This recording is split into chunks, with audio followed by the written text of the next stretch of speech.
அண்மை செய்தியை பார்த்து வருகிறோம். முல்லைப் பெரியாறு அணையில் 142 அடி வரை நீரை தேக்க எந்த தடையும் இல்லை என உச்சநீதிமன்றம் தெரிவித்துள்ளது. கூடுதல் விவரங்களை செய்தியாளர் பால்முருகனிடம் கேட்கலாம்.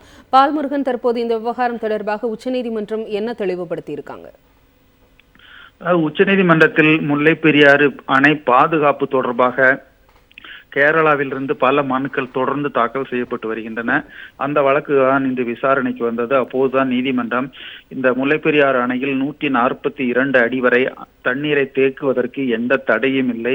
ஏற்கனவே 2 நீதிபதிகள் அமர்வும் அதன் பிறகு 5 நீதிபதிகள் அமர்வும் விரிவான தீர்ப்பு வழங்கி இருக்கக்கூடிய சூழ்நிலையில் 142 அடி வரை தண்ணீரை தேர்ப்பதற்கு எந்த தடையும் இல்லை. அந்த விவகாரத்திற்குள் மீண்டும் செல்ல தேவையில்லை என்று உச்சநீதிமன்றம் இன்று கராராக தெரிவித்திருக்கிறது.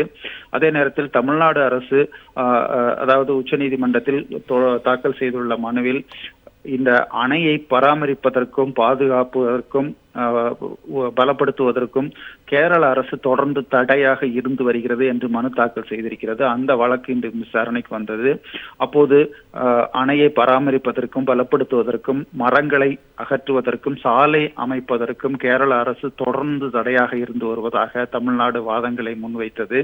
அப்போது நீதிபதிகள் இந்த பிரச்சனையில் 2 மாநிலங்களும் விரைவில் முடிவுக்கு வர வேண்டும், சுமூகமான முடிவை எட்ட வேண்டும் என்ற கருத்து தெரிவித்திருக்கிறது.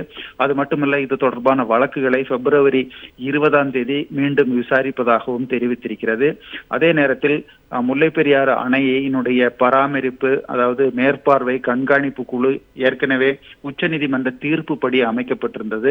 தற்போது அந்த குழு தொடர்ந்து செயல்பட வேண்டுமா அல்லது 2021ஆம் ஆண்டு அணை பாதுகாப்பு சட்டப்படி அமைக்கப்பட்டுள்ள குழு தொடர வேண்டுமா என்பது குறித்தும் 2 மாநிலங்களும் நீதிமன்றத்தில் தெரிவிக்க வேண்டும் என்று உச்சநீதிமன்றம் தெரிவித்திருக்கிறது.